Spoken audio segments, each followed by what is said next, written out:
ABP माझाच्या बातमीनंतर गृहराज्यमंत्री पंकज भोयर यांनी आता कारवाईचे आदेश दिलेले आहेत। दानापूर सिकंदराबाद एक्सप्रेसमध्ये नागपूरमधल्या महिलांसोबत गैरवर्तन जे झालेलं आहे या सगळ्याची चौकशी केली जाईल। कोणत्या पोलीस स्टेशनच्या हद्दीमध्ये ही घटना घडली या संदर्भातली माहिती घेऊन आम्ही चौकशी करू असं भोयर यांनी म्हटलंय। पंकज भोयर यांनी हे कारवाईचे आदेश दिले आहेत। कुठेतरी गुन्हा दाखल झालेला नाही आहे। एकूणच ह्या सगळ्या परिस्थितीकडे कशा प्रकारे तुम्ही बघता आहे? नेमकी कारवाई संदर्भात काही तुम्हाला वाटतं का? काय नेमका या संदर्भात कारवाई? रेल्वेमध्ये प्रवास करत असताना समाज माध्यमाच्या माध्यमातून काही घटना या ठिकाणी समोर येते आहे की काही महिला ह्या वाराणसीला त्या ठिकाणी गेल्या होत्या आणि परत येताना रेल्वेमध्ये प्रवास करत असताना त्यांच्यासोबत काही चुकीच्या घटना त्या ठिकाणी घडल्या। त्याच्यामुळे त्या महिलांनी संताप व्यक्त केला आहे। त्यांच्यावरती गुन्हा दाखल व्हावा अशी मागणी त्या महिलांची आहे असं त्या ठिकाणी कळते। निश्चितच ह्या सर्व बाबतची सखोल माहिती त्या ठिकाणी घेण्यात येईल आणि जे कोणी गुन्हेगार असतील त्यांच्यावर कार्यवाही करण्यात येईल। निश्चितच आज कुठलीही सेवा असो, त्या ठिकाणी बसची सेवा असो, रेल्वेची सेवा असो किंवा इतर कुठल्या प्रवासाच्या सेवा असो, ह्या चांगल्यात चांगल्या देण्याचा प्रयत्न सरकारच्या माध्यमातून त्या ठिकाणी होतोय।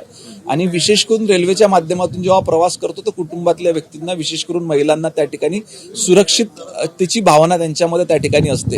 परंतु अशा वेळेस जर का काही चुकीच्या घटना सदर महिलांसोबत घडला असेल तर निश्चित सरकार याची दखल त्या ठिकाणी घेईल। आता घटना नेमकी कुठल्या भागामध्ये झाली होती, कुठल्या पोलीस स्टेशनच्या अंतर्गत झाली होती, ह्या सर्वांची तांत्रिक माहिती घेऊन संबंधित महिलांच्या तक्रार त्या ठिकाणी दाखल करून घेण्यात येईल। धन्यवाद आमच्याशी बातचीत केल्याबद्दल। सर, हे होते पंकज भोयर यांच्याकडनं या सगळ्या घटनेची दखल घेण्यात आलेली आहे आणि एकूणच या संदर्भात लेखी कारवाई करत कारवाईचं देखील आश्वासन त्यांच्याकडनं देण्यात येत आहे। कॅमेरामॅन अनिल सनगरे, कुंभार, एबीपी माझा, मुंबई।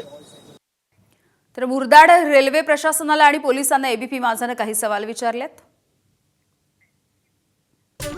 डब्यामध्ये छेडछाड आणि विनयभंग होत असेल तर रेल्वे कसली सुरक्षा देते? रेल्वे मंत्री अश्विनी वैष्णव आठवड्याभराच्या नंतरही या घटनेपासून अनभिज्ञ कसे?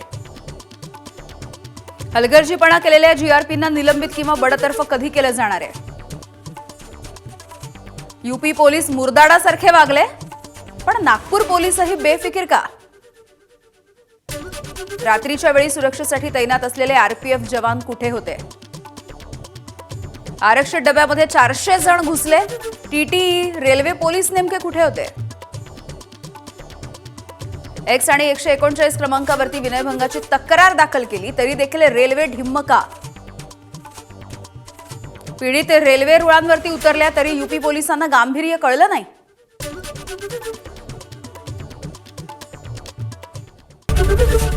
एबीपी माझा, उघडा डोळे बघा नीट।